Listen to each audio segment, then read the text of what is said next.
Ladies and gentlemen, good evening and welcome to another episode of Trudge Report. We are a recovery-based podcast, but don't worry, if you are not sober or not ready to be sober, we talk about plenty of other things, including sports, trending topics, and a good bit of nonsense. My name is Sean and I am your host. I am joined, as always, by my compatriots, my fellow trudgers, Bill, Corey, and Greg. You can check out new episodes of Trudge Report every Tuesday. Listen on Apple, Spotify, or wherever you get your podcasts. Remember that later every week you can watch our episodes on YouTube and Facebook, but please be sure to download on your listening platforms. Remember to like and subscribe on all social media outlets with the handle at Trudge Report Pod. We are brought to you, as always, by the wonderful Janine Stella and Stella Mix Podcast Management. Gentlemen, good evening. Bill, how are you doing this night? Doing great, doing great. So no kids at the house. That's a unusual feeling. You know you're getting old because my wife's already in bed, so not really maximizing our potential on that one, but we had yesterday too. We had a lot of fun yesterday, so that's cool. And I see Edmonton's up 1-0 right now on a little bit of a run here, so I'm hoping that this time next week I'll be celebrating that Stanley Cup for Edmonton. And Sean, I got to ask you, what's up with this guy crying today on the golf course? Did you see I this? honestly didn't see it. Oh, all right. We'll have to table it then. Do I you know guess his name? Max Homa. He was crying. He missed a shot, and it wasn't even important. Like the game, it wasn't like the match was on the line, and he starts crying. Well, I wonder if it was because he missed the cut, but I'll dig into that. More will be revealed I on need to that. know what's going All on right. in the world of Okay. golf. I mean, I'll this dig is in. real disdain for these guys. After watching brute men play hockey, I just can't do it. So yeah, that's All that's right. all from me. Deal. Greg, how are you, buddy? I'm good, man. I'm good. I survived the first week of my niece and nephew being here. I gotta say, it's been a lot, but it's been a lot of fun too. And yeah, a lot of time at the park. A lot of time scheduled to hang out at the pool this weekend.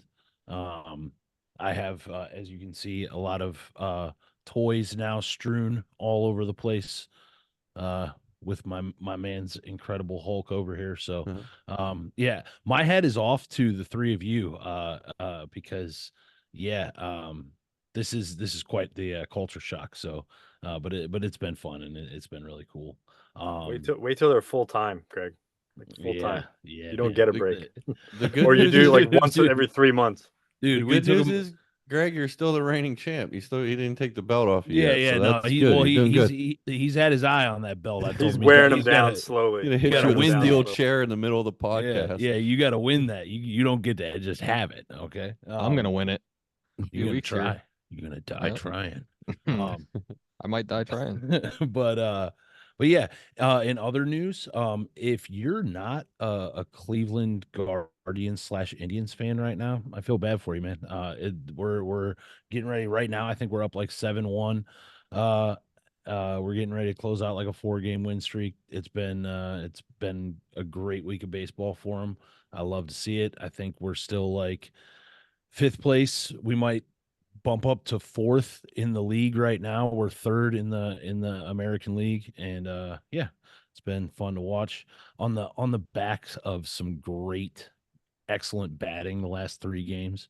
We got Stephen Kwan's just been playing lights out for us. There's we in Cleveland like to call him tiny Asian Jesus. So um it's been real and a lot of fun to watch. And baseball in general, not just like I mean, I love it because my team is good right now. But just baseball in general, I think has been a lot of fun to watch this season. So that's what I got. Fantastic. Go Indians. Corey, hail from Minnesota, sir. Hi, Sean. Hi, Greg. Hi, Bill. Hey, Corey. Um, I'm well too. I just got back from the gym, so I'm just sitting in sweat right now. And also, I have an itch, and I'm crawling out of my skin because David John Matthews is about 4.5 hours away from me physically right now, and I'm not at his concert. Hmm. And I just refrained from saying the F word because I'm working on that. But I'm proud of you. Your man's dad got to would be work. proud of you. Your Yeah. dad would be proud of you. Yeah, so that's what I'm dealing with. He'll probably play Halloween tonight, and I'll write an angry email. So Who do you write the email to? I'll I don't know, but Okay, it's going to fair enough. somebody. The Probably head go of his to. It'll fan club. He it'll sends the make you feel email and it better that comes you send back it to though. himself. It might just go to trudgereport@yahoo.com. It's For all gonna I be know. like a 12-page manifesto. Yeah, Yeah. they're gonna Yeah. send the FBI and the Homeland Security after him after this. Dear Dave, I wrote to you, but you still ain't right back, or whatever he says. Dear Dave. I took all of your pictures off the wall. Good stuff. How much longer you got up there in the In the nice- wilds. State I was of gonna say the Lakes. Northwest, but it's not the Northwest. not to Midwest. not to freak you guys out, but I don't know. I mean, so we have a Jersey trip mid-July. I kind of was looking at flights, and it's almost financially better in multiple ways to go to Jersey from here. So I might do that. I don't know. But All right. you know, I don't know. It's I don't know. It's kind of up in the air a little bit. Not like chaotically up in the air, really. We're just trying to figure out what we think we want to do. We kind of have enough freedom because I work remote and Gabby works from home, and that's the the biggest downfall is that she's single parenting right now, but so far she's been willing to do that for this, and I'm willing to be here to do this. So it's just kind of up in the air. Yeah, I don't know. Riveting synopsis, Corey. Riveting. Are you enthralled? Safe travels. Whatever you do, safe travels. We're gonna move on. Safe travels. No, I want to talk about this some more. No, we're done. We're done. We wish you the best. This place is a prison on planet bullshit. Tonight we're gonna get into some best and worst vacations that we've been on, or vice versa, whatever you want to do. We're gonna go around, and each of us is gonna give a little quick description on those, and maybe fire in a few honorable mentions. So we're gonna go ahead and start with Greg on that. All right. Yeah, so vacations, man. I fucking need one right about now. But Oh, watch the language. but yeah, so we're gonna 1 week reformed. He's already he's the Right, swear right. police. That'll be $5. Yeah, so I guess I'll start out with my worst. My worst experience. I've been on a lot of vacations. I would say I had to do some thinking because there has been some not so fun ones, but I would say the worst of any trip I ever went on was I was in college. I had been together with my girlfriend at the time for like 2 years or whatever, and we took a trip with her mom, and her little brother to Siesta Key, Florida, which I don't know if anybody has been over to the Gulf Coast, but it is beautiful over there, right? And they're known for their beautiful beaches over there, and Siesta Key is no exception to that, man. There's literally like walking on baby powder. But it just came at a really bad time in our relationship. We were rocky. I was in college. I was having a little bit too much fun. I was not a responsible human being. So it was definitely like 50-50, but it was not a good time to pick to go on vacation. And it turned out we got down there. There had just been a tropical storm came through. So like the beaches were like trashed for a couple days. When we finally got to like go out and like do stuff, like half of our stuff got canceled, like jet skiing we couldn't do because the water is still too choppy. We went up on a parasailing thing, and it was absolutely terrifying because it was still so windy and stuff, like, so the whole sail is just rocking the whole time. She's bawling her eyes out like, if we die, I don't want to die like this, all that kind of stuff. And but yeah, we were kind of like at each other's throats that whole time, and it was very uncomfortable sharing a timeshare with her mother and her little brother. And yeah, it was a very miserable like 5 days in paradise. And then we like broke up like 2 weeks later, whenever we got back home. So yeah, not very fond memories of that one. I got plenty of times like where I went to Bonnaroo on vacation and spent too much money and got way too high and couldn't remember the weekend and all that kind of stuff. So I would say like those are runners up, but yeah, certainly that doomed Siesta Key vacation still sticks If in it my doesn't work memory. in Siesta Key, it's not going to work in Cleveland. Right, that's for sure. So um so I mean I've got a couple really really like great places that I've been to and cool places that I vacationed both in the US and outside of the US.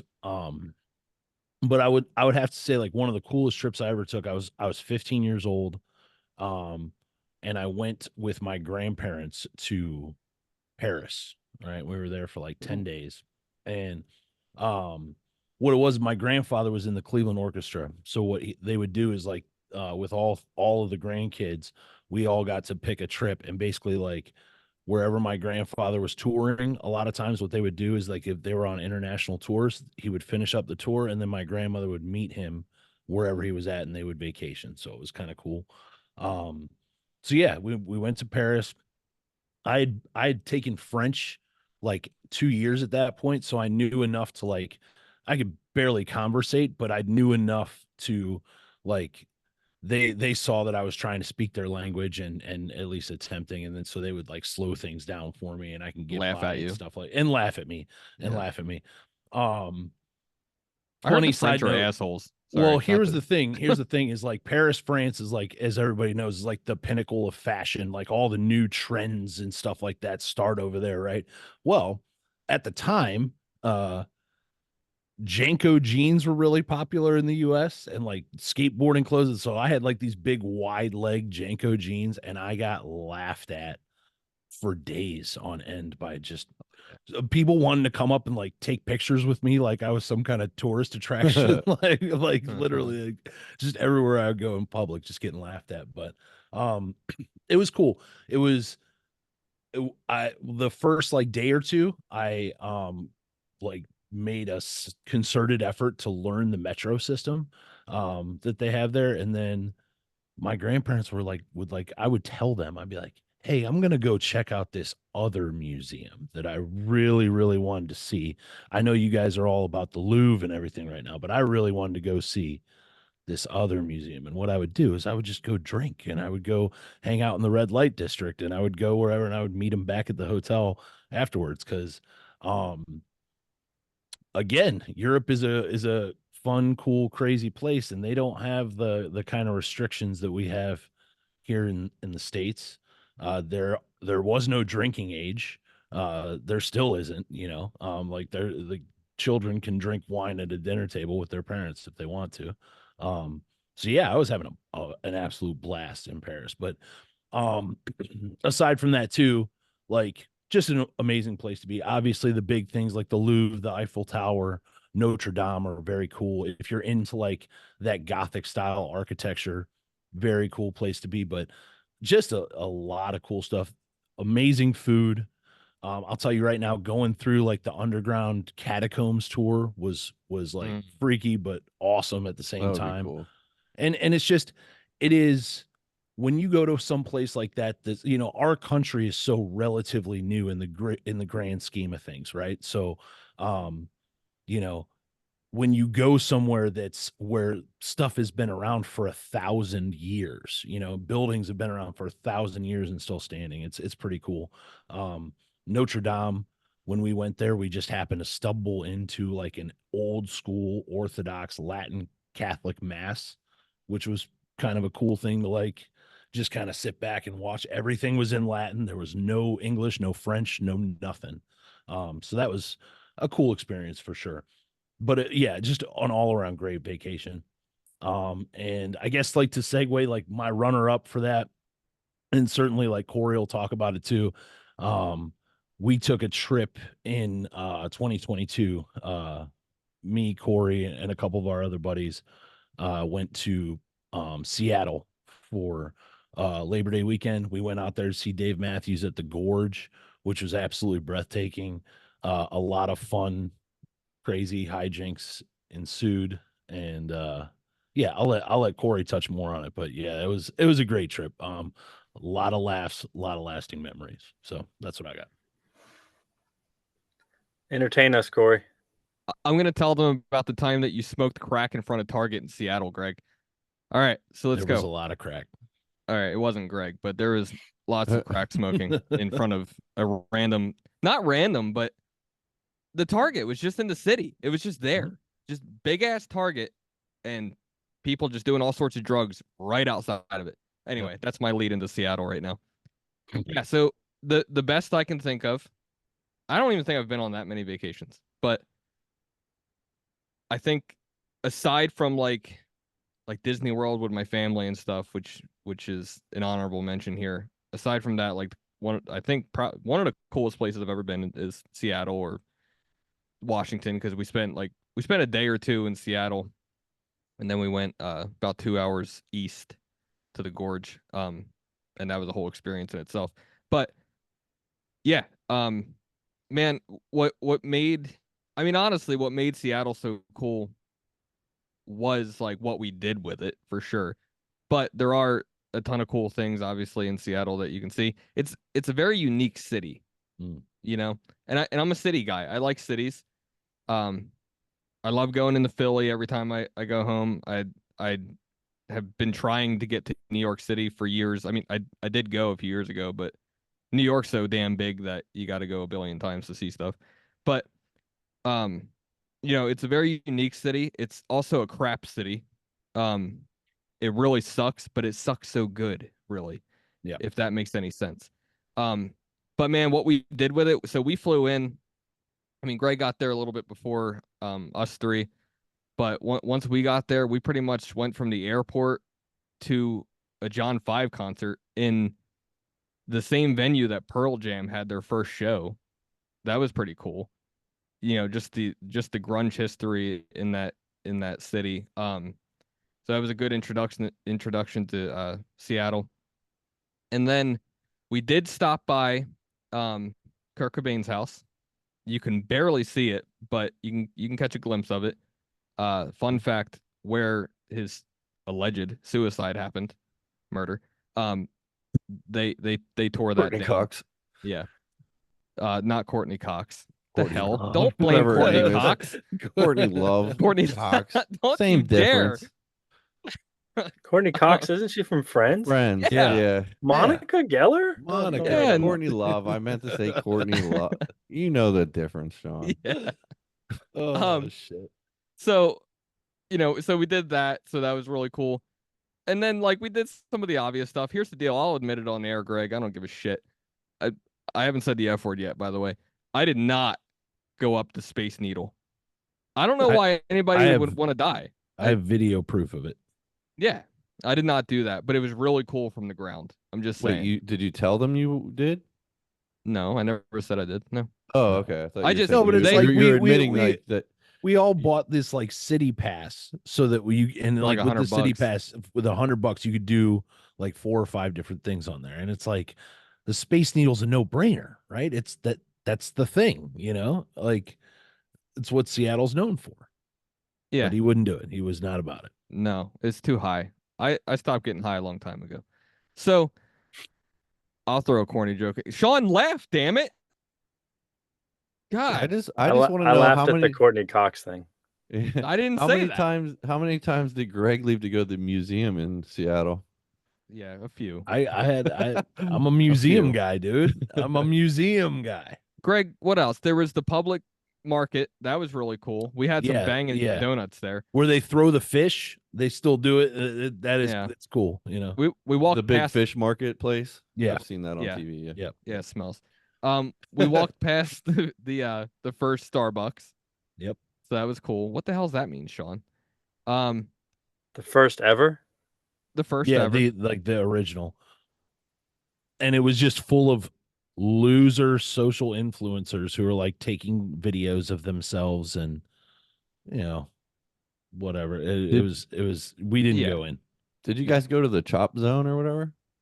They had the chop zone know. was like fizzled out by that point, but it was Oh, crazy yeah. because it was literally like you could see where buildings were still like just torched, like they're recovering from it. You know You what could I'm see saying? the artwork. Well, Yes. that would be one word for it. Yes. Yeah. Yes. The artwork. All right, so real quick, so I can finish this up. We also took a tour of the underground of Seattle because they had to. There was a fire in the 1800s. Blah blah blah. Whatever. They basically had to rebuild Seattle on top of what was the streets. So like, you can go underground and stuff. It's really cool. While on that tour, a large, presumably homeless man, tried to attack our friend with words and the rest of the 40 of us, which was hilarious. Stuff like that really makes you trip, guys.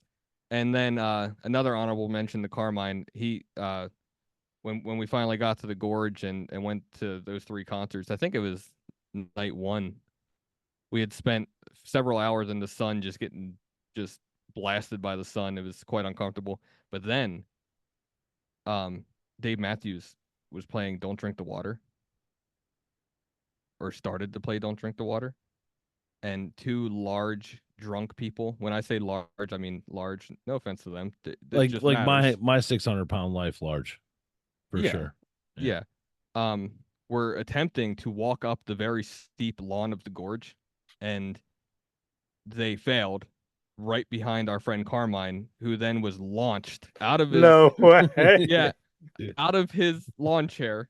A good 5 feet, it looked like, Yep. at least. The steepness of the hill, the slope did not help him. Just launched him. He was gone. Yeah, he was gone. He And was next to me 1 second and completely gone the next. Which really pissed him off because he then started berating Dave Matthews, yelling, "Play something fast!" And it was a whole thing. And then we turn around, and those 2 large people are still attempting to get up the very steep slope They were of crawling the at that lawn. point. They were crawling, just ripping grass out of the ground because they could not do it. Tell It me you was- guys got a video of this. Well, I Yeah. wish, God, dude. I wish. It was Oh, one of those come on. situations where I was just so stuck. I'm like, I don't know what to think about this at all, dude. But That's fun. epic. to cap it off, man, take vacations with your friends because that's the kind of stuff that happens, and it makes it really. But Seattle was very unique. Washington was something else.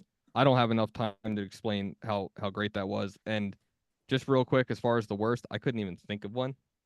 All I can say is that we take yearly trips to New Jersey, and it's not a negative experience by any means, but when up by Gabby's end of New Jersey, when we're with her family, that's all fine. But like my family, none of them live together.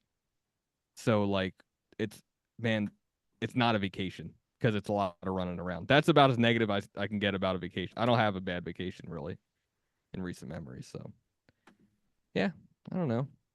Cool. Don't smoke crack in front of Target. Okay. That was how Vegas was.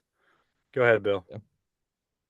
All right, so I'm going to do a quick rundown here. So, for me, I'm going to cover a couple different things. My honorable mention list, going to Italy was a great one. I got to go to, Leaning Tower of Pisa, Rome, the Colosseum. I went with my cousin, who is a very good friend of mine. Went to Lucca, which is where my city's originally from. Got to see some of the ancestry. There's a statue there from one of my ancestors and stuff like that. And then we went to this little beach town, Via Reggio, on the water down there, and it was epic. Like they were playing, I remember they were playing all this rap music, and my cousin got on the mic and was rapping and stuff. It was really cool. Same thing with the clothes though. They definitely were on some like super tight clothes at the time, and at the time in America that was not the look. And then we went to Amsterdam as well, and Amsterdam was pretty wild. Yeah, I'm glad I didn't take the shrooms that everyone else took because those guys disappeared for a few days. But I did partake in a few dolphin bar activities and kind of mingled with the locals and did what the locals do. So it was a wild experience though, being in Europe, and I was probably, I don't know, 20 years old, somewhere around there. When I was 16, my relatives like wanted me around so much they decided that I could go to Peru for like 2 months for the whole summer. So I went to Peru with my buddy, shout out to Juan, and met his whole family down there. And I'm not talking Peru like tourists. I'm talking like in the mud huts of In the Peru. jungle. Yeah. A Like, vacation with a dude named Juan is just that Juan says it all. Mendoza, my main man. I still talk to him, and shout out to him. But hat getting ripped off your head type of deal, like walking through, like little kids trying to sell you a cigarette with a little cart at like 2 in the morning and stuff. And Oh yeah. but the culture of that place was amazing. Like just they were so hospitable, man. Like roast con pollo, like roast rice and chicken all day long, and took us out fishing. I came back with a cocaine habit. That was fun. I did what the locals do. You know what I mean? So I was about 16 years old. It really opened my eyes to the world though. That trip, because I learned a certain gratitude for running water, things like that, because they did not have that there in a large portion of those cities. You like the neighborhoods that did, they were fenced off, like you weren't allowed in those areas, and we were on the poor side of that fence, but it was worth it. I wouldn't have had it any other way. um let's see. So top trip for me, it's a toss up, man, between the bachelor party, my bachelor party in Vegas, which Sean and Greg were there. Sorry, Corey, but That was good. Yeah, I'll go fuck myself. There you go.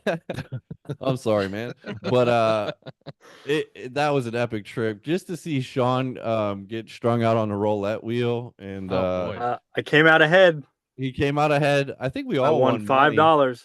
I came $5. back up almost $1,000, which I never left Vegas up money. And I think Greg and Danny won money too, and Mark might have. Mark driving a Ferrari around the track, that was wild. You guys even remember that? It's like we were drunk. Like when did all this shit happen?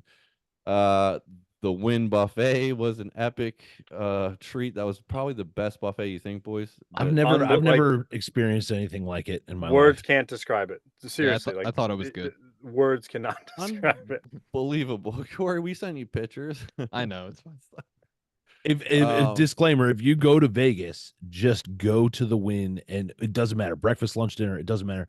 Spend the $80 and go to the buffet. All right.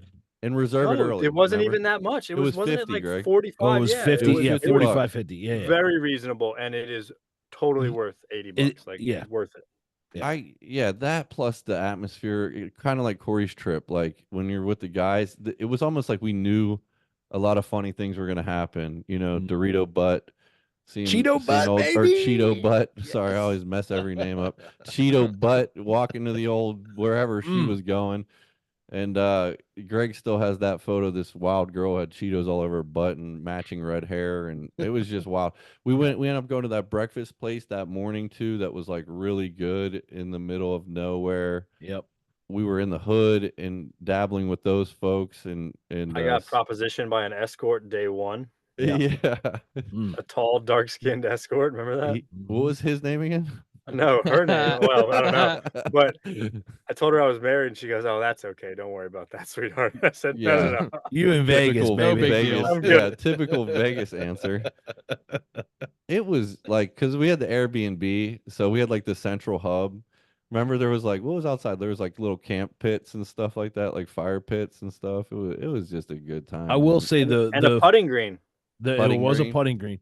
The deciding factor that we got that Airbnb is Mark, who was gonna be the one booking it, hit me up, and he's like, "Dude, I think this is the one." And he just sent me one picture of it, and it was a picture of the living room with a hand painted portrait of Jack Black in it, and I'm like, "That is the one." Absolutely. I remember that. That's right. Yeah, it was Oh, and how can we miss it? Zip lining across Vegas? Greg, did you do that? I did not. I remember I was dying. I had the Rona, dude. That's right. Greg was sick, dude. Greg remember was that? sick as hell. I had to power through it, dude. I was dying. Literally, Salute, my my body was boy. shutting down, but I had to go to Vegas. He spread it to the whole West Coast, but it was worth the trip. Sorry about boys. you, West Coast. But yeah, it was fun, man. Even just getting to mingle with the locals and all that, and being there before my wedding with my best friends was just amazing. Corey, I love you too. But I love it. also, Boys trips, man. Boys trips are great. Yeah, there's just something special about them. I love the family trips too, but it's just like more memorable things happen. my honeymoon was fantastic, to be honest. That was probably my best one because I hadn't taken a full week off of work in so long. And to get out of the United States, I went to the Dominican, Punta Cana. I've never been there. I've never been to an all-inclusive resort or cruise or anything like that. And just to be able to take that level of relaxation and not think about it, like prefer your phone off. Like I could have had my phone off. Most of the time my phone was off. Just pools everywhere. I mean, pools everywhere, dancing, fun. The culture once again very hospitable. Everyone was so nice. Great cigars down there. I don't condone smoking, but if you partake, they were really good.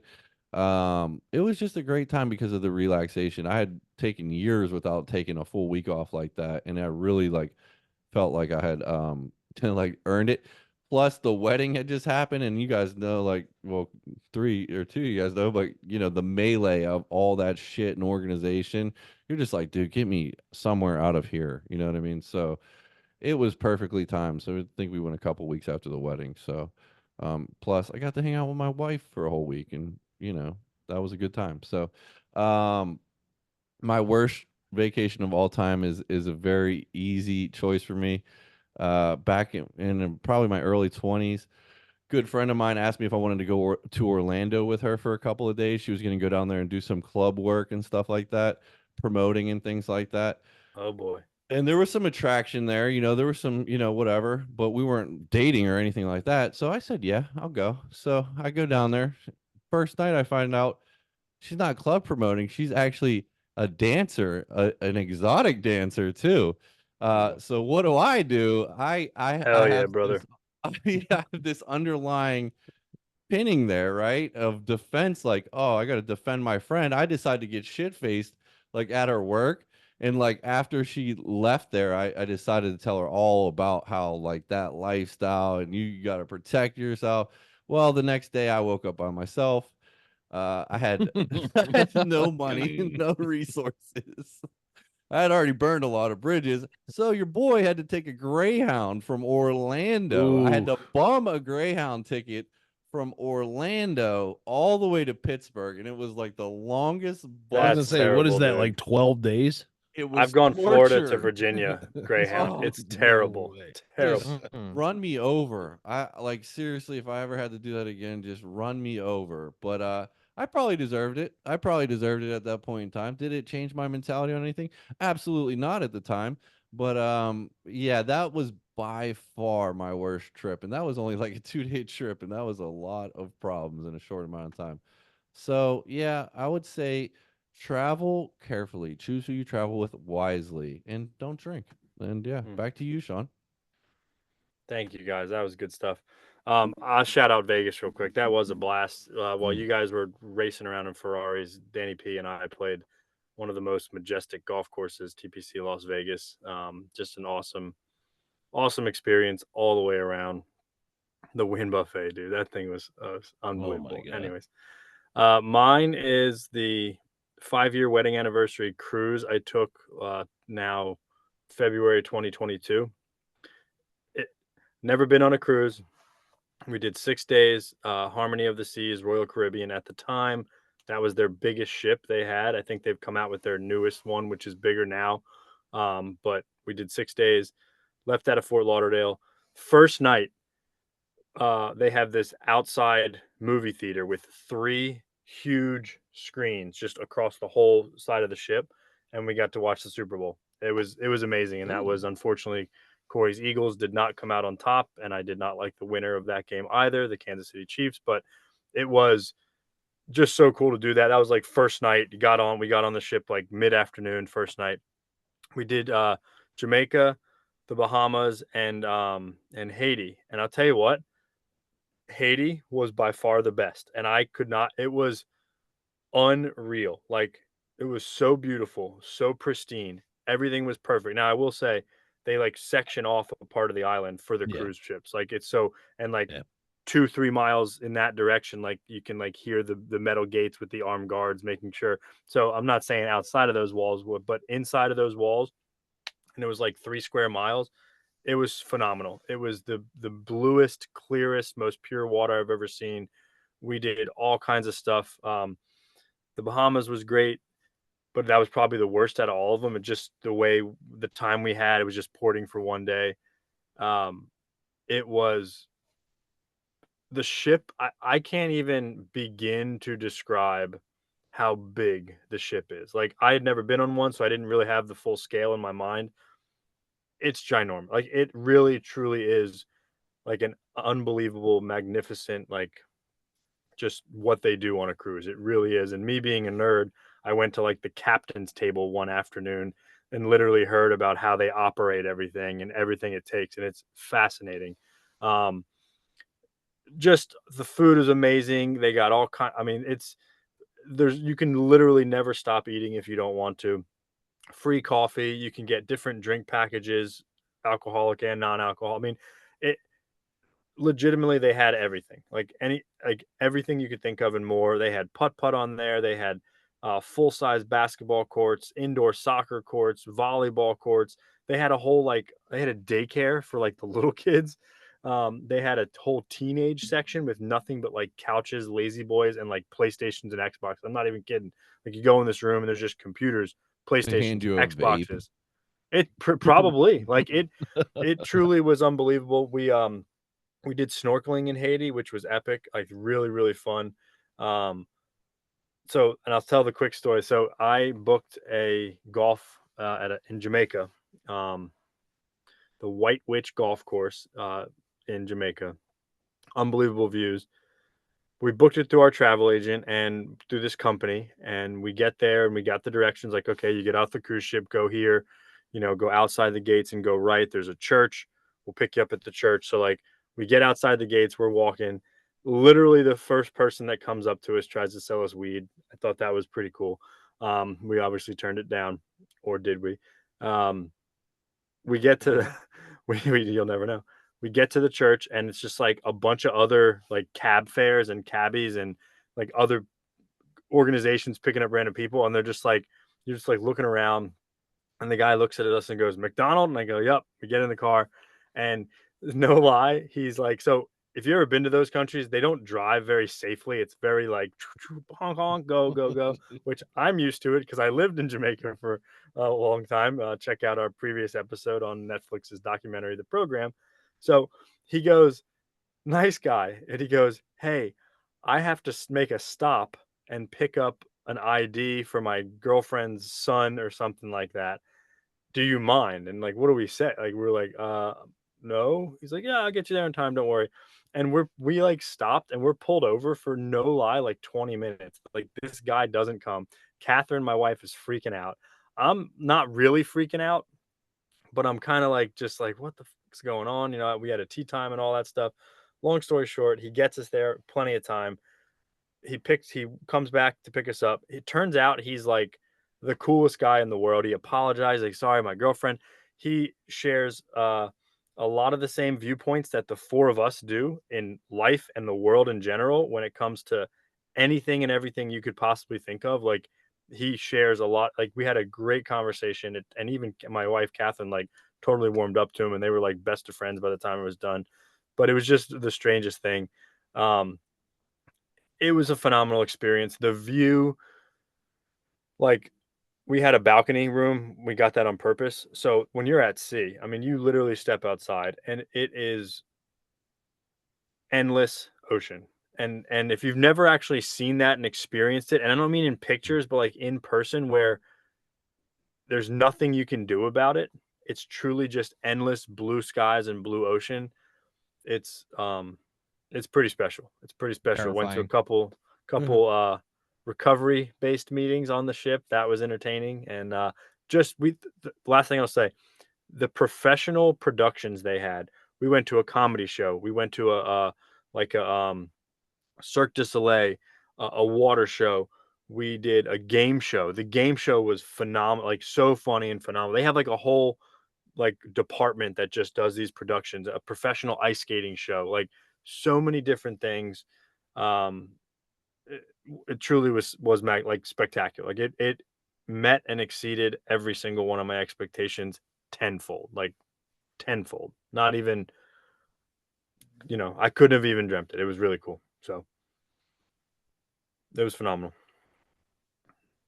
Sounds like it. It Oh, really yeah. was. It really was. So would totally do it again. So I don't really have a worst. I don't have any vacations that like stick out in my mind as the worst. A lot of them aren't as good as like going on the cruise or like going to Vegas, but I too went to Costa Rica for not that you went to Costa Rica, Bill, but I went to Costa Rica for our honeymoon, all inclusive resort, similar thing to you, like really truly that's probably my number two, my number two or three along with Vegas, like really just fantastic. But the cruise was epic. So um all right. So we're going to get right into the recovery segment. Today we're going to be talking about living amends. All right. The living day to day restitution. Some people don't like that word, but that is part of the word we use. Living amends. How do we show our loved ones and really everyone, employers, friends, family, just random people? It's one thing to be sober. It's one thing to do the work to get sober and to stay sober. But it's kind of a whole nother thing of how are we practicing the principles of recovery that we've learned in our day-to-day lives. um, you guys have heard me say it, you guys have heard other people say it, but it's kind of like, how's my recovery working at the breakfast table? If it's not working at home and with the people closest to me, homes, occupations, and affairs, is it really working? So I think to start, I'll kick it off real quick and I'll make this brief and kick it to you guys. But we make our amends. We had an episode on making amends. It's a really good episode. Check it out if you haven't, listened to it or heard it. But we make amends. We do the best we can to repair the damage we've done in the past, right? This is what I've done to harm you. Is there anything else I've done to harm you? How can I make it up to you? A lot of those people we make amends to are people that are hopefully still in our lives today. They were in our lives in the past while we were drinking. They're in our lives today. Uh, so how do we show those people and just everyone in general, like, you know, the that we're growing, that we're becoming better and better people. We're not just putting the plug in the jug and getting sober and that's it, right? Uh, so for me, some of what we talked about last week, being a father and a husband, is a really big deal, and that's how, excuse me, that's how I show some of my living amends, by helping out around the house, helping out wherever I can, going above and beyond, doing little things for my wife and for my kids that are going to get done anyways. Uh, but if I can do them, and just show that little extra love and support. And then like simple things for me, um and I got three off the top of my head, and a couple of them are kind of funny, but one was, I never returned phone calls when I was getting drunk. I would literally let my voicemails pile up, and then I wouldn't even listen to them because I was so afraid and embarrassed of what they were going to say from people, so I would just let them pile up and delete, delete, delete, delete. And today, like, you guys know me, like, I get back to people right away. I respond to text messages, I return phone calls, I check voicemails. I've probably yelled at all three of you about setting up your voicemail I was box, just about to leaving messages, because mother. grown-ups leave messages for people. But it's a You huge, grilled me one time, Sean. You grilled me because my mailbox was full. yeah, we're grown-ups. We're sober adults now, Corey. Let's get with it. Like, Yeah. let's clear that stuff out. So that's important, but also just because people deserve to be responded to in a timely fashion. My professional life, I would say more than half of what I do is just responding and like effective communication with people. And there's so many people in my profession that do a shit poor job of it, and it shows. So like when I do a good job of it, people are like, "Oh my God, you're the best. You're like the best worker we've ever, case manager we've ever worked with." And it's like, it's not really that hard. The second one is, I don't litter. I used to throw all manner of stuff out of my car window when I was driving. I don't litter anymore. I'm very big on it. If I see trash on the ground, I'll pick it up. If I accidentally drop something, I'll pick it up. And this to the effect where I worked in the food and beverage industry for 10 years of my sobriety.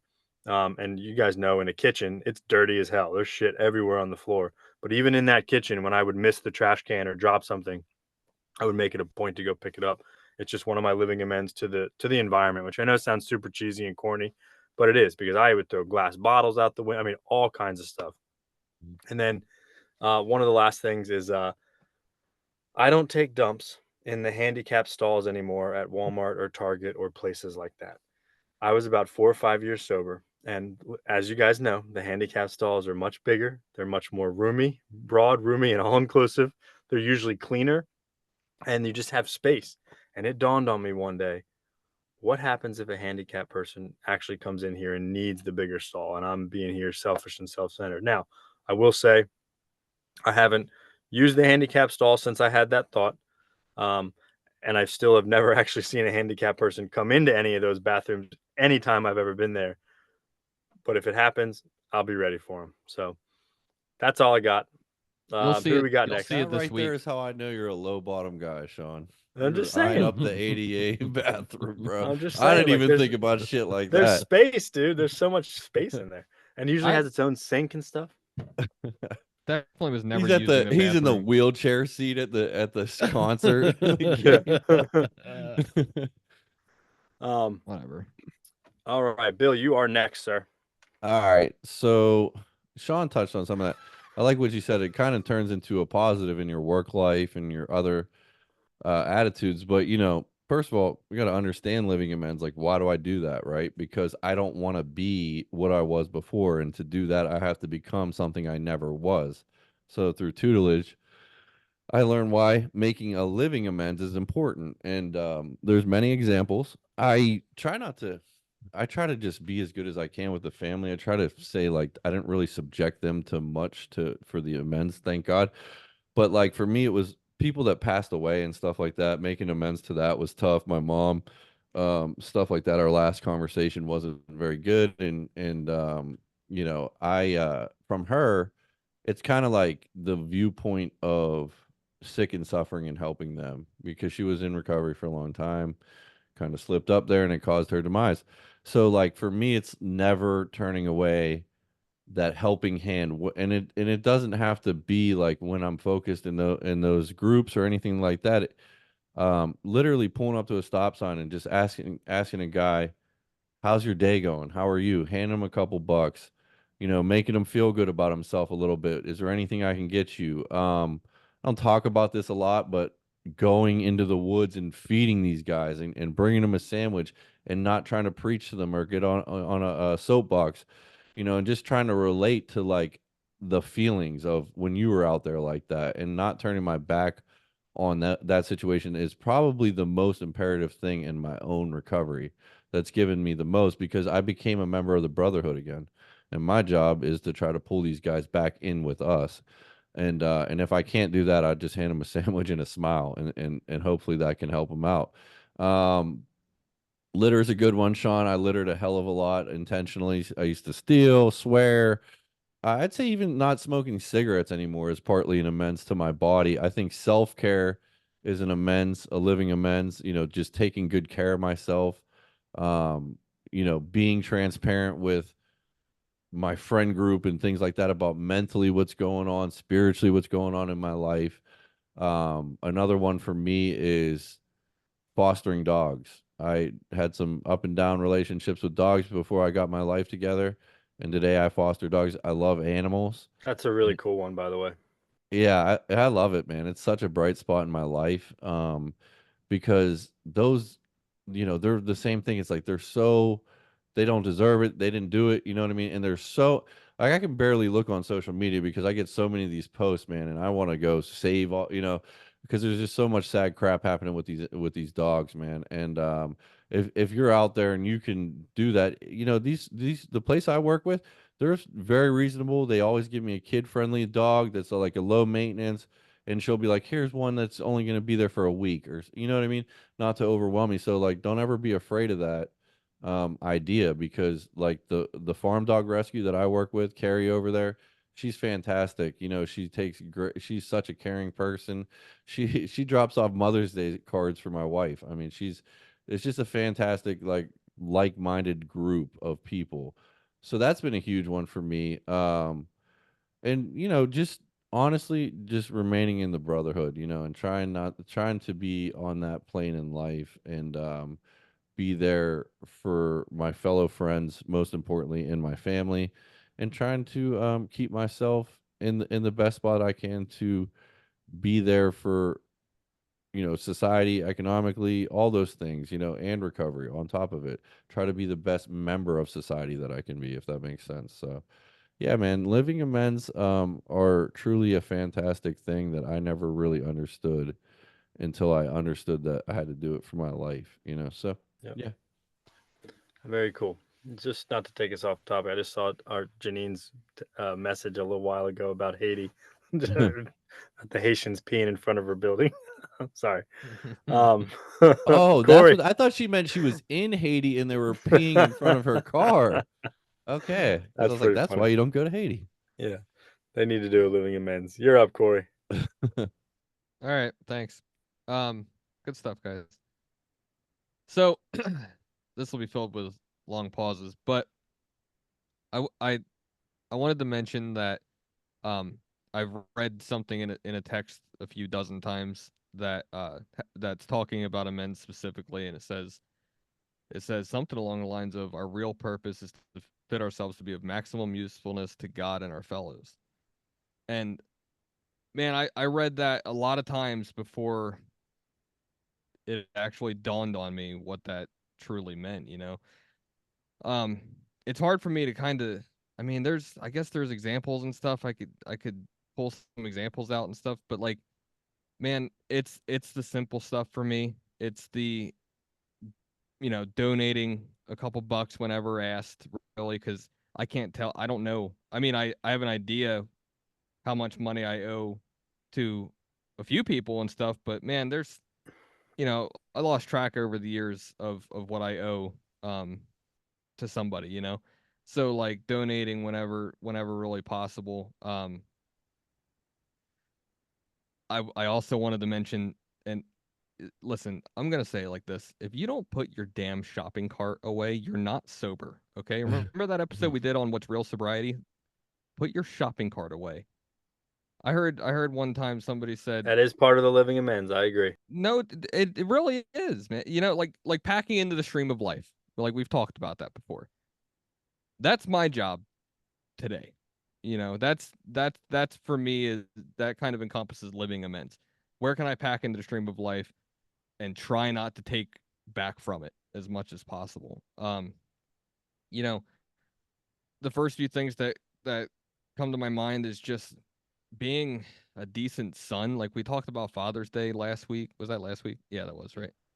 We talked about Father's Day, so like, you know, we don't need to like reopen that necessarily, but like being a decent son today is very important.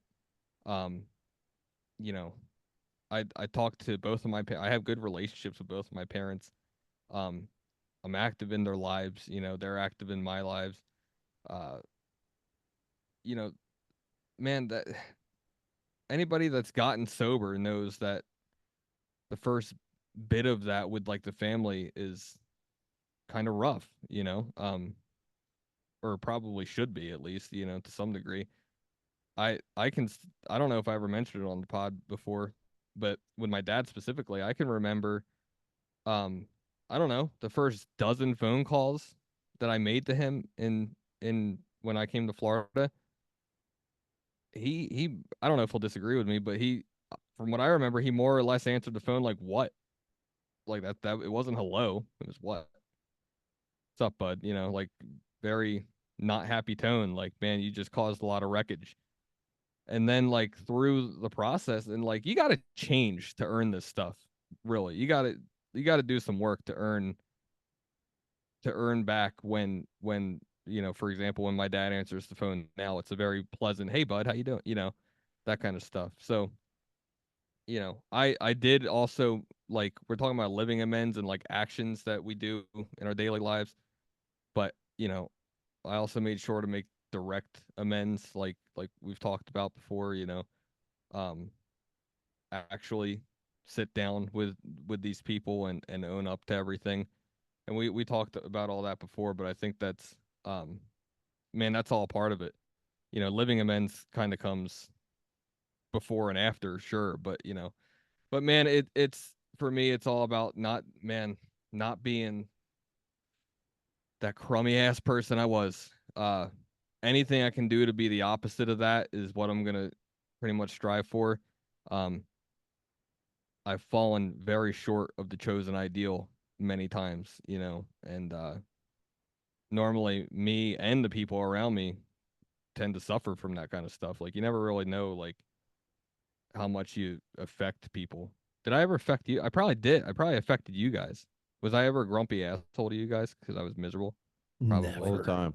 But do I owe you a We'll living we'll amends? table we'll table that. No, I want you to say it right here for everybody. I'm just kidding. But yeah, so anyway, shopping carts. That's the moral of my story. Put him the hell away. The second look, level of that, Corey, is not getting mad when others don't do it and grabbing their No, I cart, can't not do saying it. anything, and putting it in the bay and And walking away. I wholeheartedly disagree. And I grabbing mean, another no, one. put them motherfuckers on the spot, okay? Did you guys ever see real quick? Did you The guys ever see third, like the the third level video? is pulling the cart and putting it behind their car and then getting into your car and drive away. Sorry, go ahead, Corey. Yes. There's a guy that makes videos. I don't necessarily agree with this approach because this would not be packing into the stream of life. But he makes videos of himself going around and throwing magnets on people's cars when they Yeah, don't put their shopping cart away. The cart narcs. The I cart love narcs, that yeah. guy. I love that. I mean, guy. it's funny. I would never, but it's funny. It's definitely funny. Quick question: Are you guys? There's varying opinions here. Are you guys taking the cart back to the store, or is the cart return good enough? The bay. The cart return in the parking lot. That's what it's okay. there for. It's actually, I mean- guys, it's called a cart corral. That's the proper term for Oh. it. Well, I just Pardon. wanted Pardon the fuck out of us. just wanted to know if I was doing better than you guys or not. I'm just kidding. I don't do that. I take it to the corral for Yeah, the most okay. part. that's what But it's there Publix- for. But at Publix, you got to take it to the store. You got to Why? take it to the store because they don't have the corrals. At least Yes, at the they one do. downtown. Which do you go No. to? No. Maybe the one downtown does not, but yes, most Right. of them do. Got to take it to the Most store. of them do. And if they don't have the corral, yes, you take them to the store. Yeah. Don't be putting it on the lawn, people. Don't be putting it up half on the curb. No way. So There. Okay, last thing. Hmm. The thing that drives me crazy about that is not just when they put it up on the lawn or whatever. It's when they take it and put it on the side of the cart return. You lazy. Anyway, I'm not in my own house. I'm yelling. So point made. Take us home, Phillips.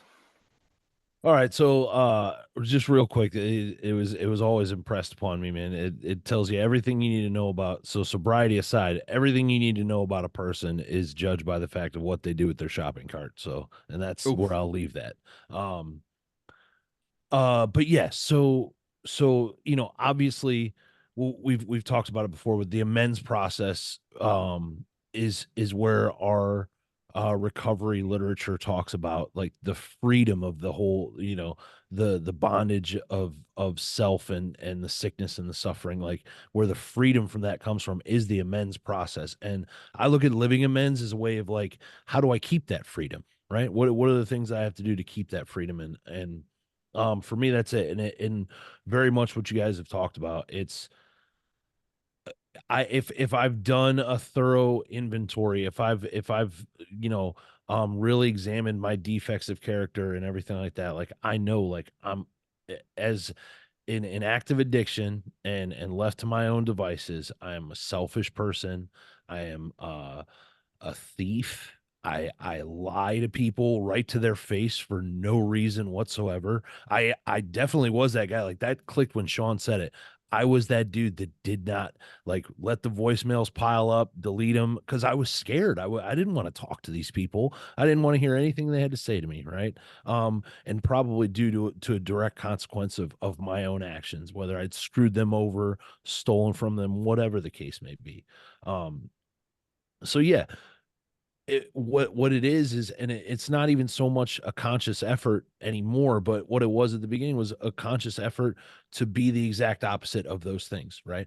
And it involved a lot of action at first and a lot of changed behaviors, and nowadays it kind of comes naturally, but I do fall short of some of those ideals, so what I try to do is, I start, definitely right at home with the family, and I was not a great son for a long time, so I try to show up for my mom, my stepdad, and my sister, and obviously I've talked about it already, but like having her kids here is like it's part of that, like getting to really put quality time back into their lives and my own life, doing stuff around the house, doing landscaping stuff, not asking for any kind of recognition or whatever, like I probably come off like a dick sometimes, my mom will be like, oh, you did a great job doing this or what, or, thank you so much for helping me. I'm just like, yep, you're welcome. No problem. It is, and, or how much do I owe you for that? Nothing. It's fine. I got it. No big deal.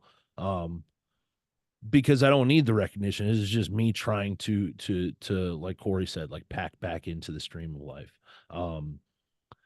I was in active addiction. I was in leadership roles, and I always thought, of course, because I have this grand, wonderful picture of myself in my head, that I was really good at what I did, and I realized that I fell short continuously, right? Due to my own, behavior and everything that came along with it. So I try my best to be the leader that I would want to have at work. I am in a leadership role in my company. And again, I work in a stressful, fast-paced industry. It can get crazy at times, and there are times where I definitely fall short of what I have set for myself. What I do is I try to make direct amends to those people around me when that kind of stuff happens. When I have a stressful ass day, and I go home, I blow off steam, and I do a little daily inventory of how I treated everybody else around me that day, and the next day I'm going in there and I'm making direct amends to those people. But yeah, I try to be a good leader today. I try to um let those guys that I work with know that there'd never be anything that I would ask them to do that I wouldn't be willing to do myself, and half the time I do, just to show them and to lead by example, and then what's hardest with me sometimes is like the random acts of kindness with strangers. Sometimes I'm like a little bit aloof, or I'm in my own head about something else and I'm not paying attention. But yeah, one thing I do on a pretty regular basis, and we talked about it before in a previous episode, but I overtip to a fault, especially when I have great service. But even not so much. Sometimes it's just like when I feel inspired to do so in the Dunkin' Donuts line, and it's only because it's like, let me make somebody's day. Let me But make not somebody's not day. the T-shirt guy though at the concert. We're Uh, clear on that. No, Different story. Different. I get no, it. no. And never under pressure. Me neither. Don't worry. But I don't think I tipped this year, to be honest. but honestly, like if that little bit, if a 10 or a 20 spot that's sitting there and is going to help make somebody's day brighter, by all means, right? We talked a little bit before, like, amongst ourselves earlier this week, like what do we think about giving out money to homeless people? And this is why, and honestly, like, I always keep a little cash on me for that exact reason. It's like sometimes I do, like sometimes I'm just I'm out and about or whatever, and I feel the urge, and again, it's not about what those people do or do not do with that money. It's 100% what that does for me, Right. which takes me outside of myself, makes me feel like less of a selfish prick, and and usually my day gets a little bit better from that. So Just um just for conversation's sake, even though we're approaching time, but a lot of people would say the other side of that is like, oh, well, what if they, take their last shot and die with that money? Or what? Here's the deal. I'm with you. I'm with you. A couple bucks, you know what I mean? Goes honestly, it goes along. It's the kindness, and yep. it's not like Whether you're you giving them give them 50 money or bucks and not, like it's like like you said about the cart, like I can tell a lot about somebody, I think, by how they treat a homeless person that comes up to them. For Yeah. sure. yeah, Yeah. Try to 100%. treat the janitor like the CEO. You know what I mean? Like Absolutely. in all But circumstances. not the homeless guy that yelled at our friend Kyle in Seattle, though. Yeah, Hey, fuck that guy. I will We didn't give say, him money. I will say we did not give him money, but he was about to give Kyle a blade to the stomach or A something. beat down. So Dude, he was um, fucking. I will say, I mean, Kyle should be a little bit honored. I don't know about you guys, but when a gentleman of color refers to me as the N word, I'm always on cloud Dude. nine. So it was funny for me. So I enjoyed it thoroughly. So Oh, that's so all I did got. I. That's all I got, So guys. did I. Great episode. Anybody got any parting thoughts I any would of just say on quickly, anything at Sean, all? real quick, on reflection, guys, I don't check my voicemails. I delete them. Sons of but it's partly Dude, because they I'm just like, I don't transcribe got them. time for this shit. And then, but I What leave if it's Sean important? and my uncle voicemails sometimes, but those two, because they bust my chops about it, and they're right. But I leave them voicemails out of respect. So I'm getting there. the phone transcribes the voicemails now. I don't listen to voicemails either. I read them. I'll start reading like, Yeah. just whatever. Call me later, dude. But most of it's work stuff, and it's like, it's like they'll call you again. I don't know. It's just like, I don't know. Well, Sean yelled at me one time for having a full I think I've voicemail. yelled at Oh, all me of you. too. Many I'm times. I'm Bill was scared. bad at it in the Yeah. beginning, dude, for a long time. For a long He was time. pissed. He seemed pissed. I'm scared of that now. I make sure I go through my voicemails every now and again just in case he calls, which he doesn't. But whatever. I Whatever. just text you. Yeah. Great episode tonight, guys. I really enjoy this. Like all of it. The storytelling's great, but I really enjoy the recovery part of it. And just thank you for I had like 3 people reach out to me over the past week and say how much they loved the Father's Day segment from last week. All 3 of them are fathers our age with kids our age, and it just was. They were like, yeah, and that was, I needed to hear that. So we're doing something right. Whether we ever get paid for this stuff or even just break even, we're doing something right by helping people and leaving some inspiration. So anybody, anything else before we wrap up? One more helpful point that I forgot about just real quick is my family noticed I changed whenever, and this is through Sean's recommendation. Whenever I made an amends, like every time I answer the phone, I start with, "How are you doing?" Like that was breaking news, like to me, like, but it really changed like the Yeah. perception of all my relationships just Yeah. based off that little tweak. So, Yep. Yeah. Well, next we'll have another episode in the future on how to deal with employees of like Comcast and the Power and Light Company, and it's not the person's fault that had the poor luck of picking up your phone call because that's their job when you want to bitch about a bill or something. But we'll talk about etiquette for that. So that's shout a out good to one. our listeners. Please like, follow, and share on all socials. Shout out to Danny P and the Yukon Huskies. By the way, JJ Redick, he's a Laker coach. Very interesting. More will be revealed on that. All socials at Trudge Report Pod. Email us, trudgereportpod@yahoo.com. Send in anything you want. We're here. We're open books. We can talk about anything. We can talk to you about anything. We can share experience on a multitude of things. And we really can just BS with the best of them. We're And all shout here. out to the Hawk Tui girl. If you Oh, know, you dude. know. God bless her. God bless yeah, her. dude, Changing America. We're united by the Hawk Tui girl. Yeah, I got no idea what that is. So Yo, Oh, look you it up, will. Sean. you need Oh, to. Change your you life. will.